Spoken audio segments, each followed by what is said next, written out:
كم تنزيله بعد أعوذ بالله من الشيطان الرجيم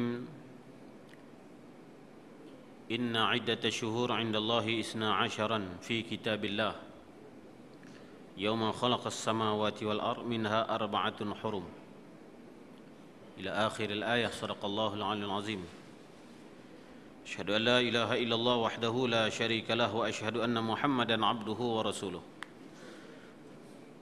اللهم صل وسلم على حبيبنا وشفيعنا وزخرنا ومولانا محمد صلى الله عليه وسلم وعلى آله وأصحابه ومن تبعهم بإحسان إلى يوم الختام. أما بعد، نشكره سبحانه وتعالى على هذه اللقاء وهذه الاجتماع. نفع الله لنا وإياكم وبارك الله لنا وإياكم إن شاء الله. Pertama sekali kita bersyukur kepada Allah Subhanahu wa taala kerana dengan limpah rahmat, dengan izin, inayah, taufik daripada Allah, sama-sama kita dikumpulkan pada malam ini di dalam satu majlis yang disebut sebagai Majalisuz Zikri, yang mana dengan kita beradanya, kita menghadirkan diri pada malam ini, maka kita dapat mengingati Allah. Dengan hadirnya kita pada malam ini, maka kita dapat mengetahui segala perintah-perintah Allah. Dengan hadirnya kita pada malam ini, maka kita dapat sedikit sebanyak pengetahuan berkenaan dengan perkara suruhan dan juga perkara larangan.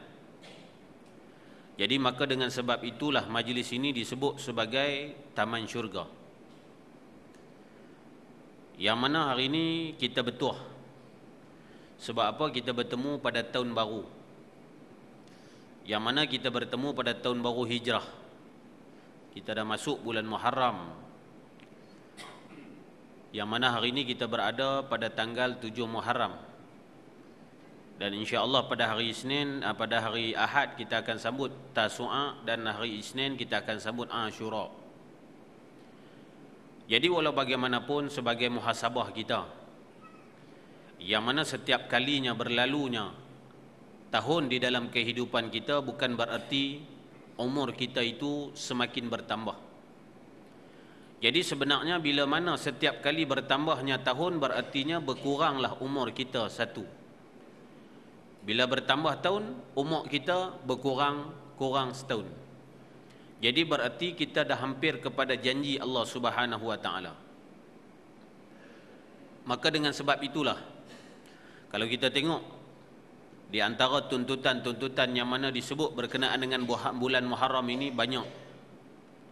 Yang mana bulan Muharram ini digelar sebagai bulan haram. Allah Ta'ala sebut dalam Al-Quran, minha 4 hurum. Begitu juga dalam hadis Nabi SAW riwayat daripada Imam Muslim. Nabi kata, inna afdalus siyam ba'da Ramadan. Sesungguhnya seafdal-afdal puasa selepas daripada bulan Ramadan, iaitulah Syahrullahul Haram, iaitulah Syahrullahul Muharram, iaitu bulan Allah Subhanahu wa taala, iaitulah bulan Muharram. Jadi walau bagaimanapun, kita berkesempatan seperti mana yang kita belajar daripada para alim ulama, kita belajar daripada tok-tok guru kita, baca doa ketika kita masuk bulan Muharram sebagai salah satu daripada usaha kita, ikhtiar kita, salah satu daripada harapan kita supaya kita ini bila masuk saja tahun baru, maka kita masuk dalam keadaan baik. Dan juga berakhirnya tahun baru juga berakhir juga dalam keadaan baik. Termasuk dalam kaedah dia kata, iza ahsanat bidayah ahsanat nihayah. Apabila baiknya permulaan seseorang, maka insya-Allah kesudahan dia juga akan baik. Tapi apa yang perlu saya jelaskan tuan-tuan pada malam ini, lebih kurang seminggu orang hantar kat saya satu video berkenaan dengan kuliah satu orang yang disebut sebagai ustaz, yang mana mereka mengatakan bahawasanya amalan membaca doa awal tahun ini dan akhir tahun adalah amalan Syiah. Ini yang tersebar di laman sosial, yang tersebar di internet. Inilah bahaya dia tuan-tuan. Jadi mereka mendakwa bahawasanya amalan orang duk baca awal tahun akhir tahun ini adalah amalan Syiah. Bahkan beliau mengatakan tidak ada satu hadis pun yang sahih ataupun hadis yang hasan, bahkan hadis yang dhaif menceritakan berkenaan dengan bacaan awal tahun, doa akhir tahun, awal tahun dan sebagainya. Jadi apa yang saya dengar ini tuan-tuan, kita merasakan seolah-olah orang yang bercakap itu seperti mana dia muhaddisin. Macam mana dia dah khatam kitab Bukhari, macam mana dia dah khatam kitab Muslim, macam mana dia dah khatam Sunan Tirmizi, Abu Daud, Ibnu Majah dan sebagainya. Macam mana dia alim Sunan Sittah, seolah-olah semua hadis duduk dalam poket dia. Dia kata tidak ada satu. Allahu Akbar. Sedangkan kalau kita buka hadis tuan-tuan, banyak di antaranya kalau kita tengok dalam kitab Al-I'tisam Ibnu Hajar, kalau kita tengok di dalam apa hadis yang diriwayatkan oleh Abdullah Ibnu Hisham, kalau kita tengok dalam Al-Bughawi dan sebagainya, ada bawa berkaitan dengan hadis-hadis tersebut. Jadi makna dia para sahabat mengaku bahawasanya mereka mendengar, mereka belajar daripada Nabi SAW, iaitu ketika mana datangnya awal tahun dan ketika mana datangnya awal sanah, fayaqra'u maka fayata'allamuna, mereka belajar membaca doa Allahumma inna nas'aluka bil amni wal aman wal iman was salamati, sampai doa yang tuan-tuan duk baca selalu. Tapi inilah tuan-tuan akhir zaman. Akhir zaman. Orang buat pesta dia tak kacau. Orang tak semayang tak kisah. Orang nak berjoget atas pentas tak ada masalah. Tapi yang masalahnya apa? Orang yang berzikir di masjid, orang yang buat bacaan doa awal tahun dan akhir tahun. Lepas tu dikaitkan pula dengan hari Ashura. Allahu Akbar. Jadi Ashura ni tuan-tuan, kita sebutlah memang bukan daripada Nabi SAW. Tapi Nabi di antara hadis riwayat daripada Anas Ibnu Malik, daripada Abdullah Ibnu Abbas dan sebagainya, kesimpulan kita sebut bahawasanya nas-nas yang mengatakan berkenaan dengan Nabi SAW meraihkan hari Ashura itu ada. Tetapi cuma khilaf di kalangan ulama macam mana cara kita nak meraihkan Ashura. Sebab tu kalau kita tengok di dalam perbahasan, iaitulah di dalam kitab Al-Mabhasu fi Ayyamil Ashura, berkenaan dengan Ashura, memang dia bawa mari dalil hadis dan sebagainya menceritakan berkenaan dengan Ashura. Tapi kesimpulan kita nak sebut yang sunat kita puasa iaitulah pada Tasu'a dan Ashura. Sebab berlaku khilaf di kalangan ulama, adakah yang disunatkan puasa itu pada hari yang ke-9 daripada bulan Muharram ataupun bulan ke-10 daripada bulan Muharram. Jadi bila berlakunya khilaf, oleh kerana nama dia Ashura, maka ulama ambil kata Ashura itu hari yang ke-10. Tetapi sebagian ulama yang cermat dalam hukum, maka mereka mengambil ihtiyat. Ihtiyat ni makna dia cermat dalam mengambil, orang kata, pandangan. Yang mana daripada ulama ni kata macam ni, ulama ni kata macam ni, maka dia cermat, dia kata Tasu'a juga disunatkan puasa. Maka puasa Tasu'a dia panggil puasa ihtiyat, manakala puasa Ashura dia panggil puasa yang dituntut, iaitu puasa pada bulan Muharram. Lepas tu mereka tanyalah tuan-tuan, awatlah mereka kata, ada setengah-setengah ustaz, setengah-setengah orang bila mengajar, kata guru kami, kata Ibnu Hajar, kata Imam Syafi'i, kata ni, awak tak sebut qala Allah Ta'ala, awak tak sebut qala Nabi SAW, sedangkan itu adalah asas dalam pegangan hukum kita. Maka kita jawab tuan-tuan, ya memang betul. Asas kita adalah Al-Quran dan Sunnah Nabi SAW. Dia cerita tuan-tuan macam mana satu orang dia berjumpa dengan satu orang kiai, tok guru di Indonesia. Lalu dia bertanya kepada kiai ni, dia kata, kiai, saya datang daripada jauh, saya nak ajukan beberapa soalan.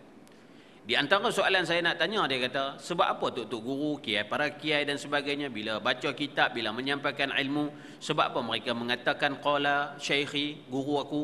Kenapa mereka mengatakan kata Ibnu Hajar? Kenapa mereka mengatakan kata Imam Nawawi? Sebab apa mereka tak kata qala Allah Ta'ala, qala Nabi SAW? Kiai ni kata, relax Sat. Kita minum dulu. Kita minum dulu sebelum nak jawab. Dia tak?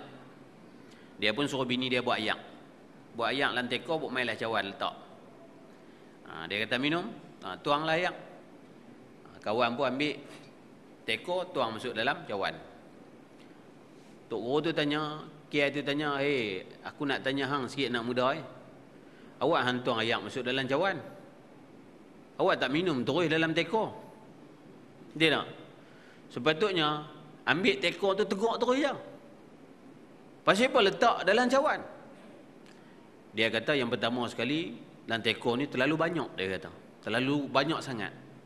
Lepas tu tuang dalam cawan ini untuk memudahkan minum.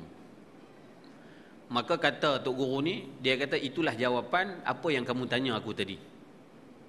Itulah jawapan apa yang hang tanya aku tadi yang tu. Tak? Sebab apa tuan-tuan? Kita nak terokor masuk dalam teko tu luas sangat, banyak sangat. Dia tak? Maka dia ambil tuang dalam gelas tu apa? Untuk memudahkan kita. Jadi makna dia hirup sikit-sikit, minum sikit-sikit, mudah kita nak minum. Jadi itulah ibarat dia tuan-tuan. Oleh kerana orang kata ilmu ini luas, ibarat daripada teko ni, ayat yang banyak, ibarat ilmu ni tabahur, ilmu ni luas. Sebab tu bila kita sebut berkenaan dengan hadis tuan-tuan, orang dulu-dulu dia cermat. Hatta orang yang nak mentasahihkan seperti mana Syekh Abdul Fattah Abdul Ghaddah, di antara salah seorang ulama yang masyhur di India, maka dia bila dia mentakhrijkan kitab Imam Bukhari, kitab Imam Al-Ghazali, maka dia tak berani nak kata kitab Imam Ghazali itu ada hadis yang palsu. Begitu juga kalau kita tengok Imam Nawawi, begitu juga kita tengok Imam Suyuti dan sebagainya. Tapi mai zaman kita lah ni tuan-tuan, hebat lebih pada tu lagi. Hebat lebih pada Imam Nawawi, hebat lebih pada Imam Bukhari. Seolah-olah Imam Bukhari ni tak ada hadis dia reti. Imam Muslim ni tidak hadis dia reti. Imam hadis-hadis yang lain ni, An-Nasai, Ibnu Majah dan sebagainya, tak ada hadis yang depa jumpa, tapi kita jumpa. Zaman kita lah ni depa kata ustaz hebat, ustaz zaman saja awak keluar hadis semua sekali. Ya betul tuan-tuan. Tetapi daripada mana sumber hadis itu keluar? Jadi saya pun tak mau cerita panjang tuan-tuan, tak apalah. Jadi oleh kerana hari Ashura ini dia termasuk di dalam orang kata al-ittiba'u man qablana, ikut perangai ataupun amalan orang dulu, nabi dulu. Tuan-tuan nak buat rumah, jangan faham kata buat rumah ni mertun dengan gaji cukup buat rumah, tak cukup. Dia tak? Makna dia Islam ini tuan-tuan, dia terbina atas dua asas, Al-Quran dan hadis. Itu asas kita. Ada selain daripada ijma' dan qiyas, sebenarnya ada 12 alat yang mana menjadikan Islam itu sempurna. Nak buat keluar hukum daripada hadis, nak buat keluar hukum daripada Al-Quran ini, dia ada 12 alat. Di antaranya al-istihsan, mazhabu sahabi, al-ittiba'u man qablana. Itu di antara benda-benda yang perlu kita nak kena mengaji. Sebab orang Melayu ni bila sebut Islam, Quran, hadis, ijma', qiyas, 4. Cukup ustaz kita pakai ni. Sebenarnya 4 tu asas. Tak? Orang kata mertun gaji, tak? Mertun gaji, canca simen, lebih kurang tu lah. Tak? Lepas tu apa lagi? Nu tak kira lagi timbang ayak. Tu tak kira lagi hak yang nak ikat nak sapu simen dia macam mana. Tu tak kira lagi macam mana alat-alat yang lain. Jadi inilah yang perlu kita kena mentelaah di dalam kehidupan kita. Jadi tuan-tuan, bagi saya Al-Fakir, saya bukan kita nak sebut benda-benda ni tujuan dia untuk kita nak orang kata kita nak buat keluar satu perasaan untuk orang kata kita ni berbalah dan sebagainya dalam agama, sebenarnya tidak. Tak? Macam tu juga bila buat cum anjing tuan-tuan, pakak-pakak rayuh belaka lah, Allahu Akbar. Tapi kita pun memanglah di sudut pandangan peribadi kita tak setuju sebenarnya. Tak? Kita tak setuju. Tapi hebat manusia ni. Orang pegang awet, orang salang dengan perempuan hak bukan mahram, dia tak pandang. Dia tak pandang besar. Tapi bila sentuh babi, Allah. Babi baik lagi sentuh anjing, tahu? Sentuh anjing. Tak? Sentuh anjing boleh sama. Sentuh awet haram boleh sama. Sentuh perempuan hak bukan hanya Nabi tak boleh sama dah. Melainkan kena bertaubat kepada Allah Subhanahu Wa Taala, tu cara sama dia. Tapi tak apalah, kita tak mau cerita bab tu oleh kerana bab tu perbahasan dia panjang. Jadi apa yang saya nak sebut tuan-tuan sikit hari Ashura. Jadi kita sambutlah hari Ashura dengan di antaranya puasa. Ada 10 amalan ulama sebut. Ada fi Asyura, fi yaumi Asyura ashrun tattasil. Ada 10 perkara amalan yang biasa ulama-ulama amalkan pada ketika sambut hari Asyura. Di antaranya yang pertama puasa. Puasa nas banyak. Terutama sekali satu hadis riwayat daripada Anas Ibnu Malik ketika Nabi SAW sampai di Madinah. Bila sampai hari Asyura, hari 10 Muharram, maka Nabi SAW tengok orang Yahudi puasa. Orang Yahudi puasa. Lalu Nabi tanya kepada orang Yahudi, sebab apa kamu puasa? Orang Yahudi kata, kami puasa dengan sebab kami meraihkan Musa. Sebab apa? Sebab Musa ni tuan-tuan, dia menewaskan Firaun. Firaun tenggelam dalam laut. Iaitulah pada ketika bulan Muharram. Jadi makna dia, kesimpulannya, Allah binasakan Firaun pada bulan ni. Maka sebab tu kami puasa, kami meraihkan. Sebab zaman Firaun tuan-tuan, Yahudi ni jadi tu kuli lah. Puak-puak Yahudi ni dia jadi kuli lah. Zaman Firaun ni dia memang, orang kata Yahudi dia tak pergi naik langsung. Sebab dia tahu Yahudi ni kepala otak belit. Sebab tu Tuhan sebut dalam Quran, walan tarda ankal yahud walan nasara hatta tattabi'a millatahum. Sebab tu Allah Taala sebut Yahudi dulu. Walan tarda ankal yahud. Kalau orang mengaji dalam ilmu nahwu tuan-tuan, kalau dia nafi dengan makna lan, makna dia payah. Tidak. Kalau Tuhan kata wala tarda, boleh tahan lagi. Ataupun walam tarda, boleh tahan lagi. Tapi Tuhan kata walan tarda, lan, nafi dengan lan ni, Allahu Akbar, istiqbal, makna dia payah. Sebab tu sejarah cerita puak-puak Yahudi ni memang dia akan engkar nabi-nabi dia.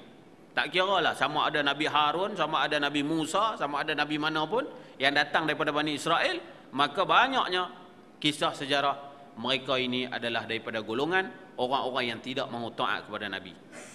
Sebab tu Allah Ta'ala sebut Yahud ni dia berat. Di antara golongan manusia yang dia tidak ajak orang masuk agama dia, dan dia tak mau berhujah dengan orang, dan dia tetap berpegang dengan agama dia. Itu Yahudi. Nasara ni tuan-tuan, dia mau berhujah tak? Sebab tu ada agak Nasara di antara padri yang masuk Islam dan sebagainya. Tapi Yahudi, no. Tak ada. Itu dia punya prinsip agama dia. Jadi Nabi kata, kalau sekiranya kamu berpuasa, Nabi kata, ana hakum. Aku lebih berhak daripada kamu. Aku lebih berhak daripada kamu berpuasa. Maka Nabi panggil para sahabat apa semua, lalu Nabi isytihad, suruh puasa sunat. Yang besar, yang kecil, Nabi suruh puasa belaka. Jadi makna dalil puasa qat'i kuat.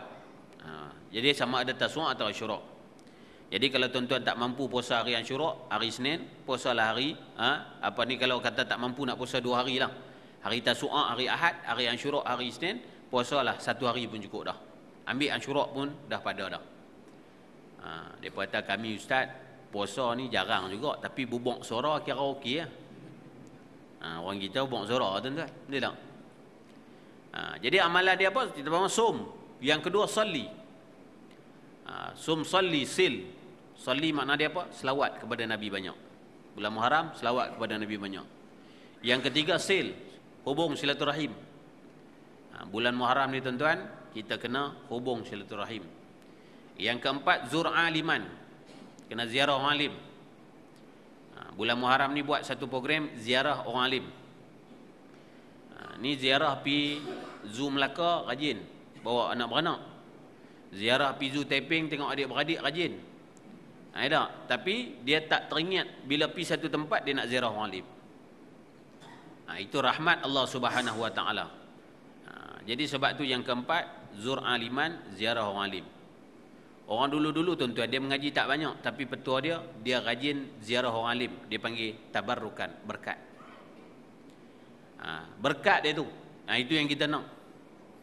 Sebab tu kita minta kepada Allah Subhanahu Wa Taala, biar ilmu kita ini berkat. Allahumma inna nas'aluka ilman nafi'a, ilmu yang berkat, manfaat. Tapi kalau tak berkat, tak manfaat. Mengaji terang mana pun, tinggi terang mana pun, ijazah bergulung-gulung, selori ijazah duk ada. Satu almari, buka almari ijazah jatuh. Ijazah berterabak keluar. Pun tak jadi kalau dia tidak ada tabarrukan, berkat. Jadi sebab itulah tuan-tuan, bulan Muharram kita ambil kesempatan rajin ziarah orang alim. Tapi bila tanya orang Melayu kata, ustaz kami segal lah nak ziarah orang alim. Pasal apa kita kata? Dah lagi depa duk kata kat kita ni, kita rasa macam benda hak depa kata tu macam depa tahu apa kita buat. Bagus ya? Dia tak? Sebab apa? Tok Guru saya pesan tuan-tuan, jadikan guru-guru kita itu seperti mana mekanik. Setiap kali kereta kita rosak, kita kena pergi jumpa mekanik. Macam tu juga, kita jangan segan nak jumpa mekanik. Kalau segan nak jumpa mekanik, habis ya? Buat apa hantar pergi hantar kereta? Malu kat mekanik tu.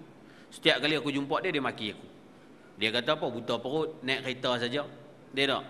Minyak selender tak jaga, tak tengok apa nama ayak bateri, tak tengok elemen balancing. Jadi dia maki, tak kisah. Jadi kalau pemben maki kita pun kita tak kisah. Sebab apa? Sebab dia adalah orang yang pakar, dia boleh tahu. Jadi kita tuan-tuan pergi ziarah orang ahli ulama sebab apa? Sebab kita nak perketat skru yang longgar. Tak? Kadang-kadang dia habaq skru tang ni longgar, kena perketat. Tak? Nampak hati kita ni dah duk longgar lah ni, kena perketat balik. Tak? Nampak iman kita duk longgar lah ni, nak kena perketat balik. Bukan setakat skru kenderaan saja kena ketat, iman pun kena ketat juga skru. Islam kita pun kena kukuh juga. Jadi sebab tu bila kita jumpa salah satu daripada dia, iaitulah kita nak ambil, orang kata, tabarukan daripada amalan. Doa, minta doa. Doa kepada kami. Itu amalan yang keempat, zur aliman. Yang kelima, qadik tuhil. Dia suruh kita sunat bercelak. Tapi bercelak ni tuan-tuan khilaf. Ada ulama kata sunat, ada ulama kata tak sunat. Tapi bila mana khilaf, tuan-tuan nak pakai yang mana pun boleh. Nak pakai celak pun tak apa, tak mau pakai celak pun tak apa. Jadi dia pun berminat nak pakai celak. Contiang-contiang celak, tengok-tengok macam dengan lutung. Dia nak ambil sunnah tapi jadi lutung. Tu pun tak ideal juga. Dia suruh kita bercelak. Sebab apa hikmah bercelak? Saya nak cerita kat tuan-tuan. Sahabat-sahabat dulu pakai celak pasal apa? Sahabat-sahabat dulu dia pakai celak, terutama sekali kalau nak masuk bulan 10 Muharram ni. Sebab ulama-ulama dulu bila masuk bulan Muharram, mereka akan beramal, mereka akan berjaga sepanjang malam untuk beramal. Baca Quran, semayang, mulai zikrullah apa semua sampai pagi. Jadi bila sampai pagi tu, sunat celak mata. Pasal apa? Pasal mata ni bila tak tidur dia jadi lebam. Dia tak? Dia jadi macam beruang panda. Bila jadi macam beruang panda, dia jadi hitam dah ni. Jadi kita ni bila orang hitam dah ni, orang tak, oi hang ni tak tidur ah. Oi aku tak boleh tidur, malam tahajud ke mulai baca Quran mula. Dia tak? Dia nak meriak dia nak meriak. Jadi bila nak meriak, lama kata tak apa, pakai celak. Bila pakai celak hitam tu, dia sambak dengan hitam ni, dia tak perasan sangat. Maka taklah akan datang riak. Bila orang tanya kita, kenapa mata kita hang ni jarang tidur kot, malam tak tidur kot? Aku memang tak tidur malam, tahajud malam, zikrullah berapa puluh ratus kali, berapa ribu kali. Jadi amalan tu dia jadi riak. Maka sahabat dulu amal macam tu. Itu dia suruh bercelak. Jadi makna dia bercelak pada ketika satu-satu ketika adalah sunat. Tapi kalau selalu hukum dia makruh bagi orang lelaki. Orang lelaki dia tak dituntut sangat hari-hari pakai celak. Kecuali orang yang jenis memang mata dia bercelak, itu tak payahlah. Dia tak? Tengok mata celak, itu tak payah. Dia panggil qarik tuhil. Lepas tu di antara lagi wawasi' li iyalih, amalan yang ketujuh. Amalan yang keenam. Yang kelima, keempat kah? Tuan-tuan jatik lah. Wawasi' li iyalih makna dia hari 10 Muharram ni tuan-tuan, kita lapangkan masa untuk ahli keluarga kita. Lapangkan masa. Hari itu masak special, makan dengan mereka. Itu ada. Kau boleh abang dekat bini kita, hari ni jangan masak. Pasal apa? Nak pergi beli nasi Arab. Balik kita makan ramai-ramai satu family. Ada. Hari tu luaskan belanja. Luaskan belanja ni makna dia apa? Buat kenduri untuk ahli keluarga kita. Bagi makan. Wawasi' li iyali. Duduk dengan ahli keluarga kita. Lepas tu qallim zufaran. Di antara lagi sunat kita kepit kuku. Kepit kuku makna dia apa? Kuku hak sedia panjang memang sunat dah. Tapi kalau hak jenis tak ada kuku, ambil berkat sajalah. Dia tak? Sagi tak ada kuku, duk pergi gunting juga isi-isi, jadi leceh pula. Ambil berkat saja. Lepas tu tasadduq. Amalan yang ke-9, bersedekah. Rajin bersedekah. 10 bulan Muharram ni tuan-tuan, rajin bersedekah. Lepas tu waqtasil. Ada riwayat kata apa? Waqtasil. 10 Muharram ni dia sunat kita mandi, kita basuh, kita buang orang kata daki-daki badan kita apa semua ni. Bagus juga dia buat setahun sekali tu. Kalau tidak daki tu simpan berapa tahun kita tak tahu lah. Setahun sekali dia suruh kita buang, ada bersih apa semua. Tengok mana-mana hutan hak duk simpan lama tu, hutan simpan tu terokar sat. Betul tak? Yang duk bela macam-macam yang duk ada. Bela iblis, bela setan apa semua tu, mana dia trim-trim lah sikit. Tengok bulu ketiak boleh buat tali tazan tu. Ya tak? Bulu ketiak tu boleh buat tali tazan, boleh bergayut. Yang tu buang sikit. Itu di antara amalan yang ulama suruh. Jadi berkenaan dengan berbuang Asyura ni tuan-tuan, kalau atas tujuan nak suruh tak ada masalah. Boleh tak? Dia ambil nisbah saja. Cuma kita pesan, siapa-siapa yang nak buat berbuang Asyura, pastikan buat berbuang Asyura bagi jadi ibadat lah, jangan jadi adat. Macam mana ustaz nak buat buang Asyura bagi jadi ibadat? Ni kita ni nak sambut hari Asyura kira hari untuk kita test kita punya resipi. Tahun ni kita nak campur apa pula? Tahun lepas dah buat dah bubuk Asyura darian. Tahun ni nak buat pula bubuk Asyura rambutan pula. Bubuk Asyura buah ni pula. Dia macam-macam, dia nak test dia punya resipi. Siapa resipi kok Shah Alam ni paling sedap sekali. Dia kira macam tu, bubuk Asyura.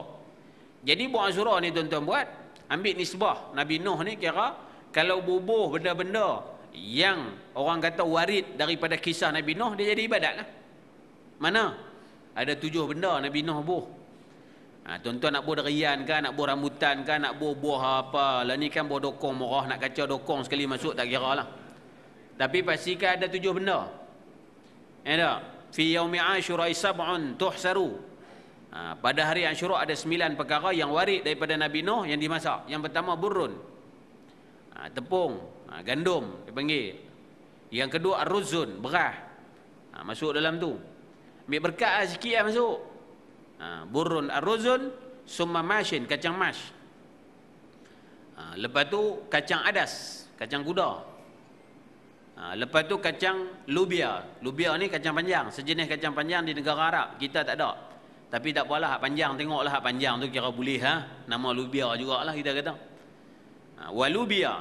Lepas tu wadurratin, kacang jagung. Tu sunat juga. Lepas tu kacang himas. Himasun, kacang himas. Dan yang terakhir wal fulu, kacang ful. Benda-benda ni kalau masuk, lepas tu nak taste kita, nak buh apa semua tak kira lah, buh derian ke, bubuh ni ke, nak buat resipi tak kira. Jadi ibadat. Cuma tuan-tuan yang pentingnya puasa, itu saja. Cuma ulama-ulama dulu ni buat cantik tuan-tuan, sambil-sambil kita puasa. Bila mana nak buka puasa, kita kacau ramai-ramai bubuk surah. Dakkah dia panggil secara automatik, amalan dia panggil silaturahim. Amalan silaturahim dalam 10 amalan tadi, mana dia terbentuk secara tak langsung. Walaupun kita tak pergi ziarah orang, tapi dalam kita buat gotong royong tu, dah nama sil dah. Hubung silaturahim dah di kalangan kita. Dakkah cantik? Sebelum ni jangan nak cakap, yalah, habis-habis kuliah lapak nasi, pakat-pakat balik, tak ada sembang dah. Dia tak?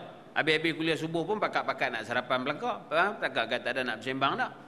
Jadi ketika itulah kita buat sebagai tujuan apa? Untuk silaturahim. Jadi mudah-mudahan termasuk dalam amalan 10 tadi. Jadi ulama buat ni, atok-atok ni semua orang macam ayak tuang masuk dalam cawan. Hampa minum suruh cakap banyak. Dia tak? Hampa minum saja. Ni dia tengok ayak. Ayak ni teh ke kopi, tak lah, minum lah apa pun insya-Allah lah. Dia tak? Ulama buat dah teh ni, insya-Allah teh ni tak angin lah. Tak. Kecuali kalau hangpa makan teh yang ada kimia, angin lah. Itu salah satu daripada perkara tuan-tuan yang mana orang kata muhasabah lah. Kita mukadimah hari ni sebagai satu amalan untuk kita meningkatkan, mendekatkan diri kita dengan Allah Subhanahu Wa Taala. Yang penting tuan-tuan, apa saja kita buat, niat kita dekat diri dengan Tuhan. Tapi kalau baca Quran pun tak niat dekat dengan Tuhan, jauh juga. Orang rajin baca Quran tapi tak niat dekat diri dengan Allah Subhanahu Wa Taala, habis. Orang zikrullah rajin. Tak, satu hari 70,000 zikir, la ilaha illallah. Tapi dia tak niat nak dekat diri dengan Allah Subhanahu Wa Taala, tak dapat apa. Dapatlah orang kata zikir itu ada lah, tapi nak dekat dengan Tuhan tak ada.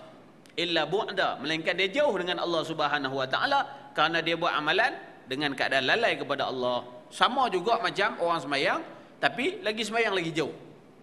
Pasal apa? Aku lagi semayang lagi jauh. Ini tanda dia. Sebab apa? Dia tak ada amalan untuk dekatkan diri dia dengan Allah Subhanahu Wa Taala. Kalau kata untuk dekatkan diri kita dengan Tuhan ni tuan-tuan, buang tek cicak pun kita boleh dekat dengan Tuhan. Tak? Buang tek cicak, boleh dekat diri kita dengan Allah Subhanahu Wa Taala. Hatta kalau kita buang satu benda menyakiti atas jalan pun, dengan niat untuk kita dekatkan diri kita dengan Allah Subhanahu Wa Taala pun hebat. Kita basuh kereta niat, dengan aku cuci kereta ni, maka ya Allah engkau cucikanlah. Orang kata, jiwa aku, cucikanlah diri aku ya Allah daripada segala dosa dan sebagainya. Seperti mana aku mengelokkan rezeki yang kamu bagi kepada aku ini ya Allah, maka Allah Ta'ala semakin dekat dengan Tuhan. Basuh kereta tu ada juga. Orang perempuan sambil-sambil basuh sayur pun niat, ya Allah dengan aku basuh sayur ni, benda yang ni aku nak bagi makan, apa suami dan anak-anak aku ni ya Allah, maka engkau sucikanlah peribadi aku ya Allah, dosa aku ampunkanlah dan sebagainya. Jadi makna dia boleh mendekatkan diri kita dengan Allah Subhanahu Wa Taala. Jadi sebagai renungan kita bersama dalam surah Al-Baqarah ayat 202 Allah Taala berfirman, a'udzubillahi minasyaitonirrajim. فَمِنَ النَّاسِ مَن يَقُولُ رَبَّنَا آتِنَا فِي الدُّنْيَا حَسَنَةً وَمَا لَهُ فِي الْآخِرَةِ مِنْ خَلَقٍ وَمِنْهُمْ مَن يَقُولُ رَبَّنَا آتِنَا فِي الدُّنْيَا حَسَنَةً وَفِي الْآخِرَةِ حَسَنَةً وَقِنَا عَذَابَ النَّارِ أُولَئِكَ لَهُمْ نَصِيبٌ مِّمَّا كَسَبُوا وَاللَّهُ سَرِيعُ الْحِسَابِ. Sadaqallahul azim. Ini kita nak masuk mengaji ya, tadi mukadimah.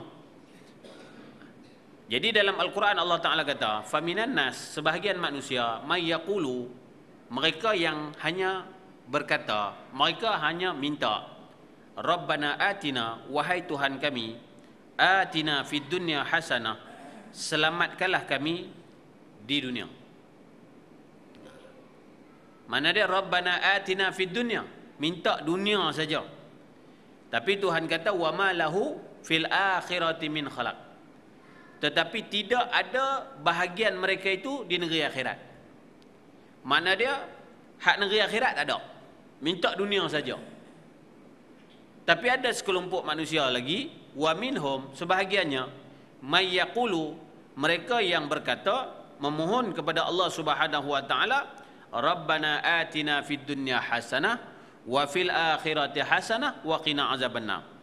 Sebahagian lagi mereka yang mengucap, ya Allah ya Tuhan kami, berilah kepada kami selamat di dunia dan berilah kepada kami selamat di akhirat. Jadi makna dia tuan-tuan, kesimpulan kita nak sebut daripada apa yang Allah Ta'ala sebut kepada kita ini, iaitulah ada dua golongan manusia. Yang pertama golongan orang yang kufur. Yang pertama golongan orang yang kufur. Yang kedua golongan orang yang syukur. Jadi makna dia orang yang kufur, yang kedua orang yang beriman kepada Allah Subhanahu Wa Taala. Jadi orang yang kufur kepada Allah Subhanahu Wa Taala ni, dia hanya minta untuk kesenangan dunia saja. Dunia saja dia nak hebat. Tapi Tuhan kata dah, bila mana depa minta dunia saja nak elok, wa ma lahu fil akhirati min khalaq. Esok di hari akhirat tidak ada bahagian yang baik bagi mereka, mana dia tidak ada janji kebaikan bagi mereka, tak ada. Golongan yang kedua orang yang beriman kepada Allah Subhanahu Wa Taala, maka kalau orang yang beriman kepada Allah, maka apa tindakan mereka? May yaqulu, mereka akan berkata, Rabbana atina fid dunya hasanah wa fil akhirati hasanah, bahkan tambah lagi satu, wa qina azabannar. Ya Allah itu Tuhanku, ya Allah itu Tuhanku, selamatkanlah kami di dunia, selamatkanlah kami di akhirat, dan juga waqina azabannar, lepaskanlah kami ya Allah daripada azab api neraka-Mu ya Allah. Jadi nampak doa ni tuan-tuan, kita semua pakat doa belaka. Angkat tangan, Rabbana atina fid dunya hasanah. Yang ni dia panggil tuan-tuan ummu doa, ibu doa. Dia panggil yang ni ibu doa. Sebab tu kalau tuan-tuan sibuk, tuan-tuan tak sempat, tuan-tuan orang kata habis, orang kata masa kita ni kau sibuk dalam kehidupan kita, semayang tak sempat nak berdoa, maka jangan tinggal umur doa, jangan tinggal ibu doa ni. Sekurang-kurangnya tuan-tuan, habis-habis bagi salam angkat tangan, Allahumma rabbana atina fid dunya hasanah wa fil akhirati hasanah wa qina azaban nar. Sekurang-kurang doa kita. Jadi makna dia, di sini gambaran dia, ada dua golongan yang mana kita ni tuan-tuan, begitu juga pilihan daripada dua golongan. Jadi kita ni termasuk dalam golongan yang Allah Ta'ala kata ni, wa minhum. Hum ni siapa? Wa minhum, sebahagian mereka. Siapa mereka? Tuan-tuan fikir, hum tu aku ke siapa? Aku ni duduk tang mana? Adakah aku ni semata-mata Rabbana atina fid dunya saja, tetapi wama lahu fil akhirati min khalaq? Akhirat tak ada apa? Akhirat tak ada bahagian apa? Akhirat tidak ada kesenangan apa? Hanya nak dunia saja. Sebab tu orang kafir tuan-tuan, mereka kira hidup mereka senang atas dunia. Sebab tu Nabi kata apa? Dunia ini jannatul kafir. Dunia ini adalah syurga orang kafir. Tapi dunia ini juga sijnul mu'min. Dunia ini juga penjara bagi orang beriman. Orang yang beriman tuan-tuan, dunia ini ibarat penjara bagi dia. Apa ingat penjara ni sasa penjara lekeh ah? Tak. Dia tak. Penjara ni maksud dia apa? Penjara ni makna dia ada benda yang kita tak boleh bebas. Itu kita kena akui sebagai orang beriman. Walaupun ada orang petikai, ya Allah, sebab apa kami ni terikat? Sebab apa kami tak boleh makan babi? Sebab apa kami tak boleh minum arak? Sebab apa kami tak boleh berjudi? Sebab apa kami tak boleh sekian tak boleh? Sebab Tuhan kata sijnul, Nabi kata sijnul mukmin. Mana dia? Kamu hidup di dunia ini, kalau orang yang beriman, dia seolah-olah jadikan dia sebagai penjara. Penjara ni ibarat daripada tak bebas tuan-tuan. Tak bebas ni apa? Sedangkan Allah Ta'ala kata wa rahmati wasi'at ala kulli syai', rahmat aku ni luas. Atas dunia ni nikmat aku ni banyak sangat. Allah Ta'ala turunkan, Allah Ta'ala ciptakan 100 nikmat, maka Allah Ta'ala turunkan di dunia ini 1% nikmat, 99 Allah Ta'ala taruh di hari kiamat. Jadi Tuhan nak tengok 1% aku turun ni, siapa yang bersyukur kepada nikmat Allah Subhanahu Wa Ta'ala. Tapi kita duk baca dalam Quran banyak, Tuhan kata apa? Wa qalilum min ibadiyas syakur. Surah Sajadah pun kita baca pun ada juga. Dalam surah Sajadah pun cerita sedikit sangatnya orang yang bersyukur kepada Allah. Sebab tu Sayyidina Ali dia doa, Allahumma ja'alni qalil. Ya Allah, jadikan aku orang yang sedikit. Ya Allah, aku nak sikit. Kita Allahumma ja'alni kabir. Allahumma ja'alni kasir. Kita minta banyak.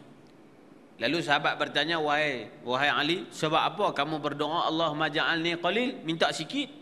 Orang semua minta nak banyak belaka. Lalu dia kata, apakah kamu tidak baca ayat Allah? Allah kata dalam Quran, wa qalilum min ibadiyas syakur, sedikit sangat orang bersyukur. Aku minta jadi golongan yang sikit. Jangan jadi golongan yang banyak. Sebab apa? Banyaknya wa kasirun min ibadi, banyaknya daripada hamba aku, dia tidak syukur kepada nikmat Allah Subhanahu Wa Ta'ala. Banyak daripada hamba aku yang kufur dengan nikmat Allah Subhanahu Wa Ta'ala. Jadi sebab tu bila sebut kufur, dia ada dua. Pertama kufur iman, yang kedua kufur nikmat. Jangan kata sesuatu kufur kafir, ada juga. Bila sebut kafir, maksud dia ada dua. Pertama kafir iman, yang kedua kafir kafir nikmat, kufur nikmat. Dia sebut kufur lah di situ. Jadi makna dia orang yang kufur dengan nikmat yang Allah Subhanahu Wa Ta'ala bagi. Maka sebab tu di dalam doa Nabi SAW berdoa, Nabi kata Allahumma aslih li dini. Ya Allah, engkau perbaikkanlah bagi aku agama aku, ya Allah. Huwa ismatu amri, yang mana dia adalah pegangan bagi setiap pekerjaan aku atas muka bumi, ya Allah. Mana? Atas muka bumi, ya Allah, perbaikkanlah agama aku, ya Allah. Masuk dalam kubur sampai di hari kiamat. Sampai hari kiamat tak ada apa dah tuan-tuan. Tak payah semayang. Ya tak? Kalau hampa tak mau semayang tak ada masalah. Esok pergi hari kiamat tak payah semayang. Kalau tak mau mengaji tak ada masalah. Esok pergi hari kiamat memang tak payah mengaji. Sebab hari kiamat dia dipanggil Darun Ni'am, negeri nikmat, negeri seronok, negeri yak-ye orang kata. Ya tak? Nak yak-ye di sana, nak seronok di sana. Tapi sini Darul Amal, negeri untuk kita nak buat amal. Negeri untuk kita buat amal. Jadi bila negeri untuk kita buat amal, inilah peluang. Lepas negeri buat amal, pindah pergi masuk dalam kubur, dia tak boleh mengaji dah. Minta kat malaikat maut, ya Allah, malaikat pergi habaq kat Tuhan sat, aku nak mengaji sat. Dulu tak dan. Tak? Rupanya mati nak minta mengaji sekali lah. Section 8 ni. Tak? Bagi ada sekali, kok Tok Imam kenal aku esok boleh juga sikit-sikit orang kata. Ada kenal juga kabel ni, kabel tak kenal langsung. Dia tak? Esok kabel nak pergi akhirat esok tak kenal. Minta sekali tak boleh lah. Sebab apa? Itu adalah darul istirahah, negeri untuk kita relax, rehat, transit rehat untuk pergi ke akhirat, untuk bangun di padang mahsyar. Tu pun kalau orang yang beriman kepada Allah istirahat. Sebab apa istirahat? Kubur dia jadi seperti mana orang kata hufratan min hufratan, salah satu daripada lubang syurga. Tak? Yang kita duk baca selalu doa tu, tak? Bagi jadi lubang tu lubang syurga. Wala taj'al qabrahum, jangan kau jadikan kubur mereka ya Allah hufratan min hufarin niran, satu lubang daripada lubang api neraka. Jadi sebab tu bila kita bercakap atas dunia ni tuan-tuan, biar kita dengar cakap orang tak apa. Setengah orang tuan-tuan, bila kita nasihat dia, bila kita cakap kat dia, dia kata apa? Biar-biar kubur masing-masing duk kaluk apa kat aku. Jadi kita abang kat dia pasal kubur masing-masing ni masalah. Esok bila kubur masing-masing, kubur orang duk dekat dengan aku takut nanti aku nak tidur tak senang. Duk menjerit melolong nanti jadi masalah, nak tolong tak boleh. Tak? Kalau duduk sekali bolehlah tempih, bolehlah orang kata boleh tolonglah. Tak? Boleh tolong. Tapi tak boleh nak bantu dah. Istirahat. Jadi makna dia setiap dunia yang kita lalui, ini saja dunia amal. Dunia untuk kita nak beramai. Jadi bila dunia kita nak beramai ni tuan-tuan, adakah kita nak, orang kata semata-mata keseronokan? Jadi kalau nak keseronokan, tak ada atas dunia. Sebab apa? Makan, mereka kata seronok. Sampai sanggup nak makan nasi punya pasal, mereka kata nasi Arab punya pasal, sanggup pergi Cyberjaya. Nak makan nasi Arab sedap punya pasal, sanggup pergi Pandai Indah. Sanggup pergi sampai Wangsa Maju dan sebagainya. Kononnya, nasi sedap. Nak makan mie punya pasal, sanggup pergi Kuala Sepetang. Tak? Nak makan mie punya pasal. Nak makan mie apa tu?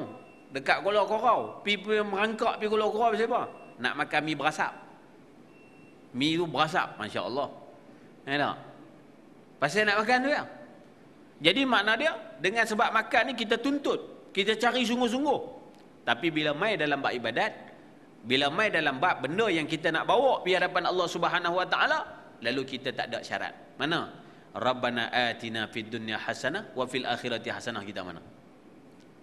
Seolah-olah kita Rabbana atina fid dunya, dunia saja. Sebab tu tuan-tuan, kita kena percayalah, hidup kita ni bukan atas dunia saja. Kalau setakat nak kaya, Qarun pun pernah kaya. Dia tak? Kalau setakat nak harta banyak, zaman Qarun dulu pun pernah banyak harta. Jadi sebab tu kalau kita tengok, mana pergi Qarun? Harta dia mana?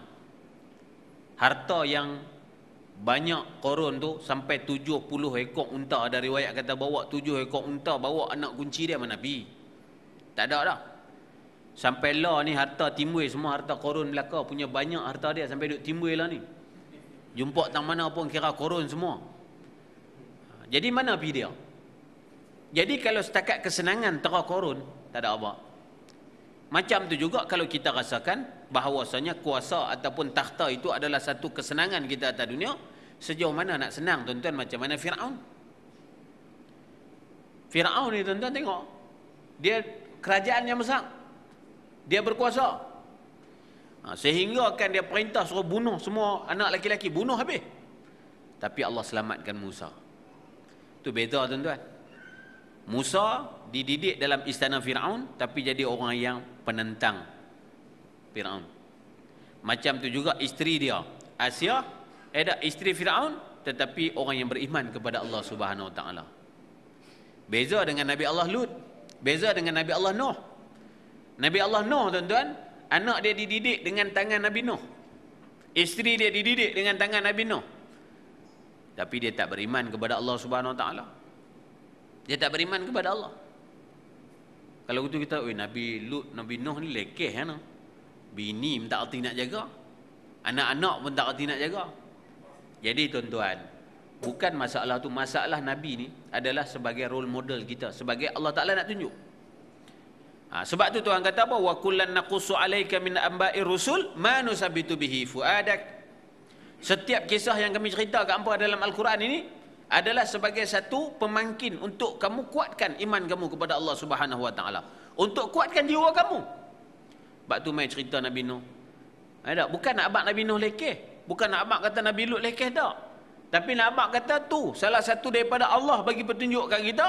Walaupun dididik di bawah didikan para rasul, tetapi akhirnya dia kufur kepada Allah Subhanahu Wa Ta'ala. Tu kalau setakat duk main mengaji, orang kata tuan-tuan, Syekh 8 ni ada rasul main mengajak?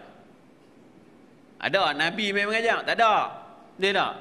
Semua ustaz, ada ustaz hak baru nak start, baju longgak seluar ketat, starter, macam-macam. Dia tak. Kadang-kadang kata saya ustaz kan, tapi starter, bukan ustaz, baru nak start. Pun ada juga. Jadi mana dia? Kalau kata hak tak mengaji kat Nabi ni, tak dapat asuhan didikan daripada Nabi, Allah. Tak tahulah tuan-tuan. Zaman Nabi Muhammad pun terang Nabi ada, orang boleh engkar lagi kepada Allah Subhanahu Wa Ta'ala. Apatah lagi zaman kita sekarang. Maka sebab itulah tuan-tuan, zaman hari ini dia panggil zaman fitan. Akhir zaman, fitnah. Jadi sebab tu bila kita setiap kali kita berdoa, kita kena letak Rabbana atina fid dunya hasanah wa fil akhirati hasanah. Macam mana aku nak hasanah dunia, hasanah akhirat? Ini yang penting yang kita nak kena faham. Agak-agak tuan-tuan lah kalau saya tanya malam ni, macam mana hasanah dunia? Apa syarat hasanah dunia? Apa syarat lagi hasanah akhirat? Hasanah dunia ada syarat, hasanah akhirat pun ada syarat. Allah Ta'ala letak syarat mudah ya, hasanah dunia, lalu Allah turunkan agama. Hampa ikut ini, insya-Allah hasanah hampa di akhirat. Maka keluarlah orang kata lahirlah agama Islam. Bermula daripada zaman Nabi Adam, Islam bawa nama Ibrahim apa semua, sampai zaman Nabi Muhammad benda sama agama. Cuma orang kata kaedah saja berbeza. Lalu akhirnya turunlah kitab yang terakhir, iaitu Al-Quran, sebagai panduan kita, sebagai rujukan kita, ikutan kita. Jadi sebab tu bila kita kata Rabbana atina fid dunya hasanah, bila minta dunia hasanah, dunia mana? Dunia yang hasanah di dunia mana? Ad-dunya mazra'atun akhirah. Dunia itu menjadi satu, orang kata saham yang boleh kita buat untuk kita ambil di akhirat. Dunia yang kita boleh jadikan sebagai satu tanaman ladang untuk kita petik di akhirat. Itu yang kata dunia yang baik. Sebab tu satu orang tuan-tuan dah pergi jumpa tok guru dia, lama tak jumpa tok guru dia tanya, "Hang mai mana ni?" Dia kata, "Saya minta maaf lah tok guru, lah ni saya duk sibuk dengan dunia." Tok guru dia kata, "Tak apa, dunia mazra'atun akhirah." Tapi kalau dunia kamu jadikan dunia kamu itu buruk, maka kamu jadikan dunia kamu itu jifatun khuzirah. Apa jifatun khuzirah? Bangkai busuk. Fayakhuzuha kalbun, yang makan dia adalah anjing. Anjing yang makan bangkai. Anjing ni tuan-tuan sebenarnya mulia. Dekat saya ada satu kitab, nama kitab tu Ashrina min awsaf, 20 daripada sifat-sifat kalbi, anjing. Ada nama, ada kitab, satu kitab. Saya tak ingat dah pengarang dia, tapi kitab lama lah. Dia cerita 20 sifat-sifat anjing yang mesti kita ikut. Bukan suruh ikut anjing. Tak suruh ikut anjing. Bukan suruh peluk anjing, bukan suruh cium anjing, tak. Tapi dia suruh kita ikut sifat yang ada pada anjing. Anjing ni tuan-tuan, amanah dia tinggi. Amanah, tuan dia suruh jaga rumah, dia jaga. Tak? Orang mai dia, melalak. Pasal apa? Dia jaga amanah tuan dia, Masya Allah. Tuan dia balik tuan-tuan, dia kenal tuan dia tak gigit tuan dia. Tak gigit tuan dia. Dia jilat tuan dia. Sekali tuan dia bagi makan, Masya Allah. Mana dia kenal Tuhan, hak bagi makan dia tak gigit. Kita kenal Tuhan, hak Tuhan duk bagi rezeki kat kita hari-hari, duk pergi tokak dia balik, gigit dia balik. Siapa teruk? Siapa teruk? Kita teruk ke? Binatang tu teruk? Jadi bukan suruh jadi macam tu, tapi makna dia satu iktibar. Sepatutnya kena mengaji, nanti kita terjemahlah bahasa bagi mudah sikit, sebab bahasa lama. Bahasa lama ni maklum sajalah dia payah nak baca. Terjemah dalam bahasa moden pekat-pekat belajar. Oh, rupanya hebat rupanya. Dia adalah kelebihan-kelebihan dia. Masya-Allah. Satu tuan-tuan, anjing perangai dia bangun mesti sebelum subuh. Tak je tuan-tuan tengok anjing. Tak ada anjing bangun lepas subuh ke 10, tak ada. Sungguh. Dah sungguh tuan-tuan, bukan saya nak cerita, tuan-tuan tidak perhati. Dia tak akan bangun lewat. Dia mesti bangun sebelum daripada subuh. Itu perangai dia. Masya-Allah. Pasal apa? Pasal dia jaga waktu yang Allah Subhanahu Wa Taala bagi kat dia. Nah, kita Allah. Tak? Jauh kita lah, cerita lah tak. Tu habis. Jadi makna dia bila kita berdoa kepada Allah Subhanahu Wa Taala, Rabbana atina fid dunya hasanah, tu tak mana. Sebab tu Nabi doa hak mula sekali, Allahumma aslih li dini, agama aku dulu. Agama mana? Bila sebut agama ni tuan-tuan, Islam. Okey, waraditu lakumul islami dinan, agama. Okey. Bila sebut agama ni apa? Agama ni mana dia ada Islam, mana dia rukun Islam, agama. Arkanuddin, rukun agama. Rukun Islam semua pakai ingat. Rukun iman semua pakai ingat. Rukun agama ada berapa? Arkanuddin. Rukun agama. Tapi sini depa pekat-pekat mengaji, kita tak payah tanya dah, pekat-pekat ingat belaka dah. Dia tak? Rukun iman mau kak boleh jawab 6, lancang. Rukun Islam 5, boleh jawab. Tanya Arkanuddin, tak nak jawab. Arkanuddin tak usah mengaji pun kami. Rukun agama tuan-tuan ada 3, mesti kena lulus. Yang pertama Islam, yang kedua iman, yang ketiga ihsan. Islam, iman, ihsan mesti cantik. Sebab tu 3 asas ni kalau tak ada dalam kehidupan manusia, maka manusia itu akan sesat. Pertama iman, yang pertama Islam, yang kedua iman, yang ketiga ihsan. Islam ni mana? Islam ni tuan-tuan fiqh. Islam ni fiqh. Ibadat, semayang, puasa, zakat, haji. Tu ibadat Islam. Iman ni mana? Iman ni percaya ke Allah Ta'ala, kita semayang, bagilah kita ni rasa kata kita menghadap Tuhan, percaya Nabi Muhammad tu Rasul apa semua, sekian.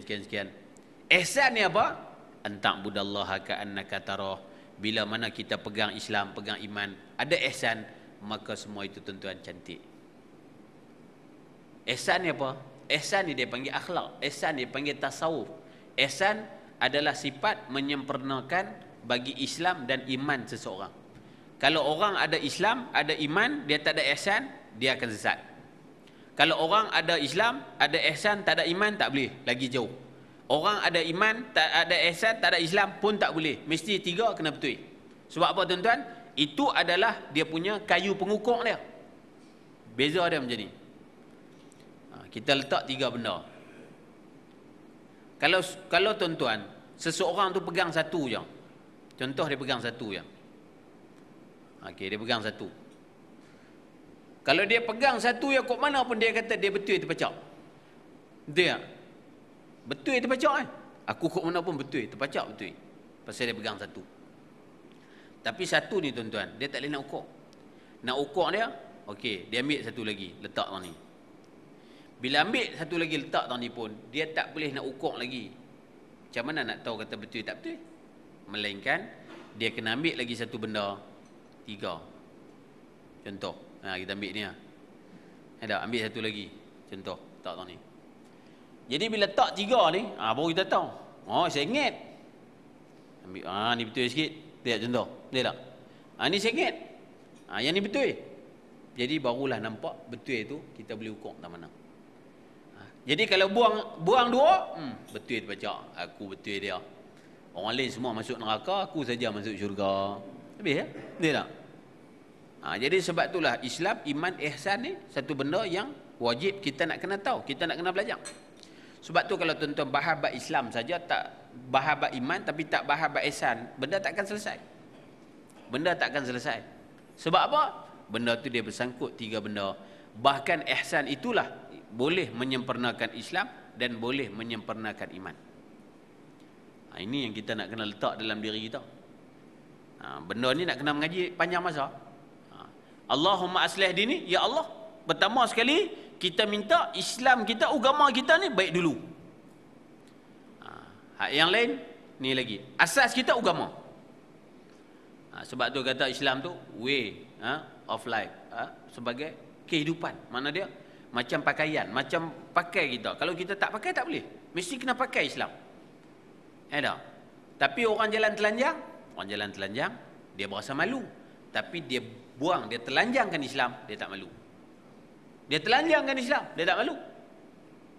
Sebab tu tuan-tuan, benda-benda macam ni kita kena belajar bagi kenal. Apa tu agama, apa tu Islam yang mesti kita nak kena ikut. Sebab apa hari ni ramai orang dia hanya mengaji benda remeh-temeh. Duk bahas bab remeh-temeh. Macam kita kata tadi ya. Tidak, duk cerita bab angkat jari, bab gerak jari, bab apa. Hang ni pasal apa? Kiam bawah pusat. Tak? Pasal apa duk pekuk benda tu? Tak? Contohnya. Hang ni pasal apa? Kiam hang duduk kat perut. Pasal apa hang kiam ni macam atromen, macam nak cekik orang. Tak? Macam-macam.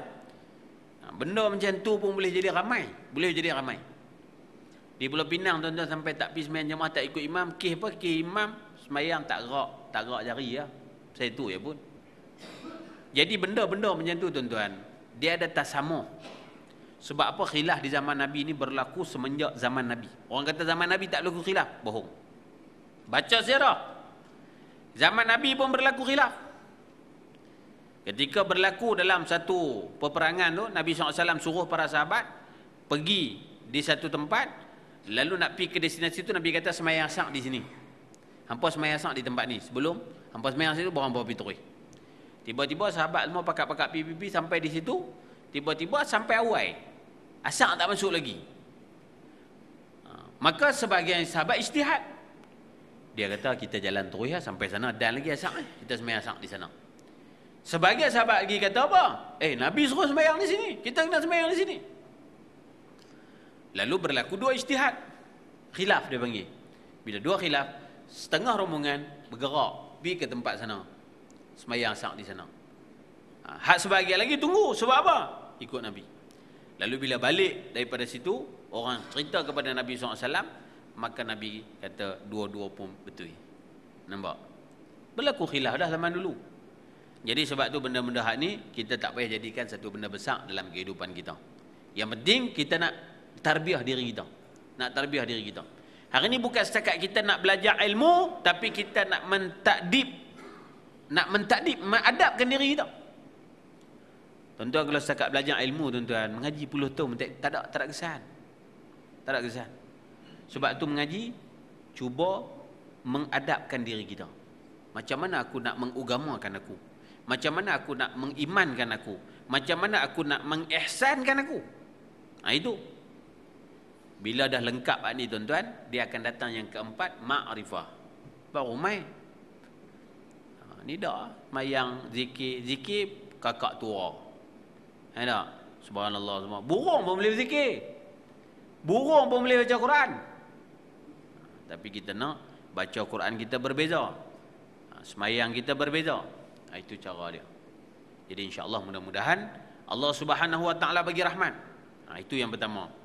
Jadi apa yang Nabi SAW doa tadi kita jadikan sebagai panduan. Mana dia yang pertama sekali minta aslih dini. Mana dia minta agama kita ni cantik. Satu. Lepas tu yang kedua Nabi minta wa aslih li dunyaya. Ya Allah, engkau baikkanlah dunia aku ni allati fiha ma'ashi, yang mana aku bergantung hidup dengan dunia sekarang ni. Baikkan dunia kita. Mana? Kita kena berusaha, kita kena jangan malas, kita kena cari rezeki, kita kena cari kemampuan, kita kena cari apa keperluan kita. Jadi kesimpulan dia tuan-tuan, jangan sampai dunia tu jadi bangkai. Bangkai yang busuk, jifatun khuzira. Macam mana tak mau jadikan dunia tu bangkai yang busuk? Jangan letak dunia dalam hati. Dunia ni tuan-tuan sebenarnya bukan salah pun, tapi yang salah apabila orang mengambil dunia letak dalam hati. Bila letak dalam hati tu yang duk berkeli seluruh dunia, tu yang duk berkeli rata dunia, bom rata dunia, perang rata dunia, berkeli hang aku pasal apa? Pasal dunia duk dalam hati. Itu ya punca dia. Tak, orang duk berkeli ikut surau, ikut masjid pun sama juga. Pasal apa? Apabila ambil dunia letak dalam hati dia. Tapi dunia yang baik adalah dunia yang mazra'atun akhirah. Kita jadikan dunia kita sebagai ladang. Kita Buat saham, bagi banyak untuk kita nak kutip di hari akhirat esok. Jadi sebab tu bila nak tahu kata dunia tu baik, kita pun baca Quran. Inna hadainahu sabila imma syakiran wa imma kafura. Inna a'tadna lil kafirina salasila wa aghlala wa sa'ira. Inna hadainahu sabila imma syakiran wa imma kafura. Dunia ni Tuhan kata dua aja hamba. Imma syakiran, hampa nak jadi orang bersyukur ke? Wa imma kafura, hampa nak jadi orang kufur. Dua ya dunia ni. Dia tak? Kami tak mau dua-dua tak ada. Kami tengah-tengah. Tengah-tengah tak ada. Tak? Ataupun kami atas pagang pun tak ada. Dia tak? Dua misi. Tetap imma syakira wa imma kafura. Kalau hampa masuk dalam golongan yang bersyukur, wala in syakaratum la azidannakum. Wala in kafartum, kalau hampa kufur pula, inna azabi la syadid. Azab aku maha pedih. Hampa kena ingat. Jadi hampa nak duduk tak mana? Hampa pilih ya? Kita boleh pilih ke? Tak boleh. Sebab tu kalau tuan-tuan baca dalam kitab Nasihat Agama Wasiat Iman, bila sebut berkenaan dengan inna hadainahu sabila imma syakira wa imma kafura, dia suruh kita doa banyak-banyak. Sebab tu selalu kita berdoa kepada Allah Subhanahu Wa Taala, Allahumma hdinas siratal mustaqim. Dalam sembahyang doa, Allahumma hdinas siratal mustaqim, ihdinas siratal mustaqim. Pasal apa minta ihdinas siratal mustaqim? Sebab kita tak tahu jalan kita ni ikut mana. Siapa yang boleh bagi petunjuk? Allah. Bila Allah yang pegang remote, Allah yang pegang petunjuk, maka kita nak kena minta petunjuk tu kat dia. Petunjuk bukan hak kita. Sebab tu tuan-tuan, kalau petunjuk hak ustaz boleh bagi daya semua habis dah. Semua jadi baik semua. Tak? Main mengajak sekali lah. Lepas tu, hebat. Bagus tak kira dah. Tapi pasal apa nak kena mengajak sampai mati, sampai berganti ustaz, sampai berganti tok guru, sampai orang kata kena mengaji sampai mati lah. Pasal wazakir fa inna zikra tanfa'ul mu'minin. Agama ni tuan-tuan mesti kena wazakir. Mesti kena peringat. Nama Islam mesti hampa kena dengar. Kalau hampa tak mau dengar, hampa tak usah jadi Islam. Hampa tak usah jadi agama Islam. Pasal apa?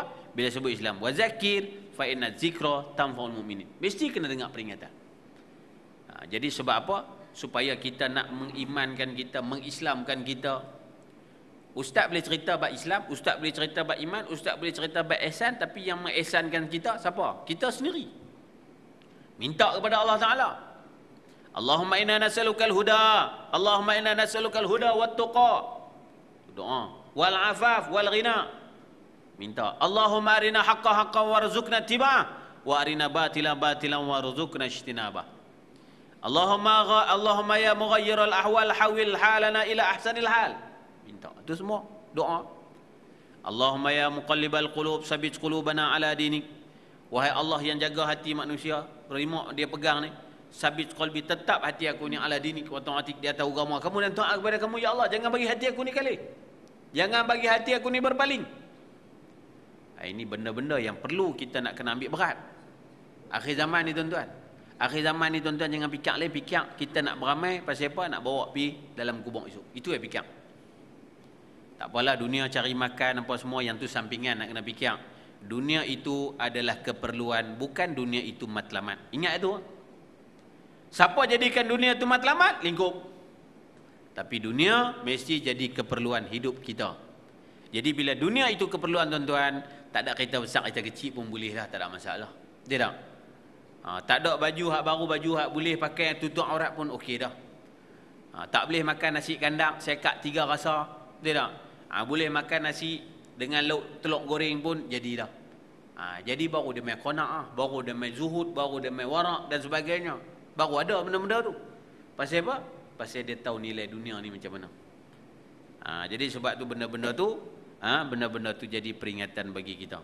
Dan terakhir tuan-tuan, wa aslih li akhirati, dan engkau baikkanlah akhirat aku ya Allah, allati fiha ma'adi, yang mana akhirat tempat aku kembali, tempat ketetapan aku selama-lamanya.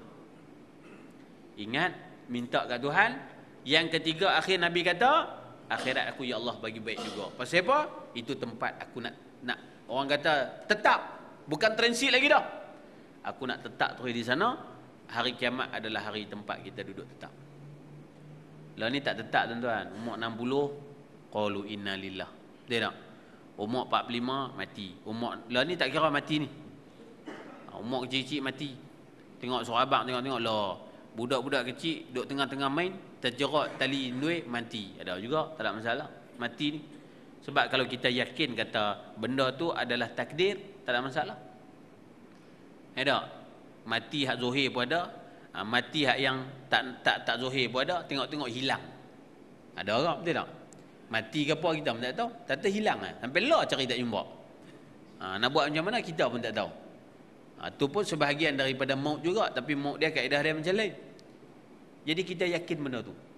Bila kita yakin tuan-tuan, kita tidak akan mampu untuk kita nak berseronok. Pasal apa? Pasal dunia ni bukan tempat seronok. Kesimpulan dia, dunia bukan tempat seronok. Ada. Kalau pergi pasar malam, sekadar keperluan. Tapi kalau pergi pasar malam nak seronok, lingkup. Nampak? Keperluan. Beli nu lebih kurang, balik. Cukup lah. Nak seronok esok dulu di akhirat. Tempat kita nak seronok. Tapi pasal tak nampak tu. Tak nampak. Kalau Allah bagi nampak lah atas siap dah nampak. Oi, tok aku bagus main duk makan sempoi punya. Betul tak? Bukan setakat nasi kandang, bukan setakat kambing golek, macam-macam yang duk ada. Hak bawah ni tak lalu lah. Hak bawah ni tak lalu lah kita. Kalau kita boleh nampak tu orang yang duduk di nikmat syurga, kalau kita boleh nampak, ya Allah, tak tahu dah. Tapi pasal benda tak nampak, benda iman saja. Iman apa? Percaya. Tu Tuhan ni, tu Islam tu dia unik, dia kena percaya tu. Percaya. Jadi bila percaya tuan-tuan, maka yang tu dia kata iman.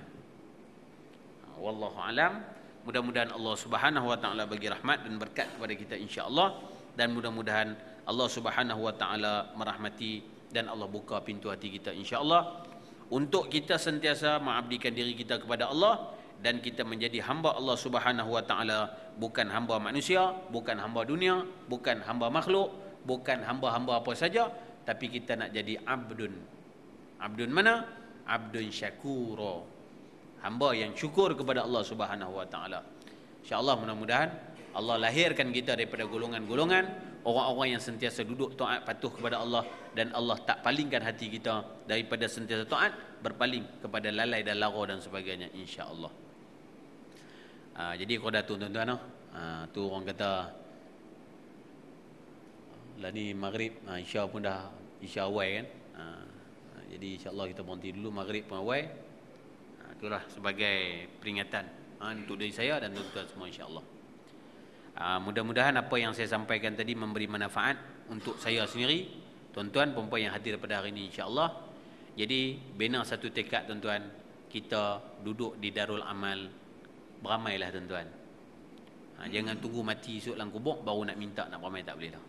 Tak. Pi hari kiamat pun tak boleh buat apa dah. Wallahu alam. Bismillahirrahmanirrahim. Alhamdulillahirabbil alamin. Wa bihi nasta'in ala umuri dunya. Bismillahirrahmanirrahim. Allahumma shalli ala sayyidina Muhammad. Allahumma rabbana anfa'na bima 'allamtana. Rabbi 'allimna alladhi yanfa'una. Rabbi fakkihna wa fakkih ahlana wa qurbatil lana fi dinina. Rabbi wafiqna wa fikum lima taratadi qalana fi'lan karama warzuqna kulla halalan daima amin ya rabbal alamin. Allahumma ja'alna mimman istama'al qawl wa yattabi'ul hasanah. Ya Allah, kau jadikanlah kami golongan yang suka mendengar kebaikan lalu mengikut kebaikan tersebut. Jangan kau jadikan kami ya Allah golongan yang suka mendengar kebaikan lalu berpaling dan lari daripada kebaikan-kebaikan itu. Ya Allah, kau jadikanlah perhimpunan kami pada malam ini perhimpunan rahmat, perpisahan kami perpisahan yang mendapat keampunan dan keredaan daripadamu amin ya rabbal alamin. Allahumma ya muqallibal qulub sabbit qulubana ala dinik wa ta'atik. Allahumma ya muqallibal qulub sabbit qulubana ala dinik wa ta'atik. Allahumma ya mughayyiral ahwal hawil halana ila ahsanil ahwal. Allahumma ya mughayyiral ahwal hawil halana ila ahsanil ahwal. Allahumma rabbana la tuzigh qulubana ba'da idh hadaytana wa hab lana min ladunka rahmah innaka antal wahhab. Allahumma rabbana atina fid dunya hasanah wa fil akhirati hasanatan wa qina azaban nar. Wa sallallahu ala sayyidina Muhammad wa ala alihi wasallam. Alhamdulillahi rabbil alamin. Taqabbalallahu minkum. Sebelum tu tuan-tuan,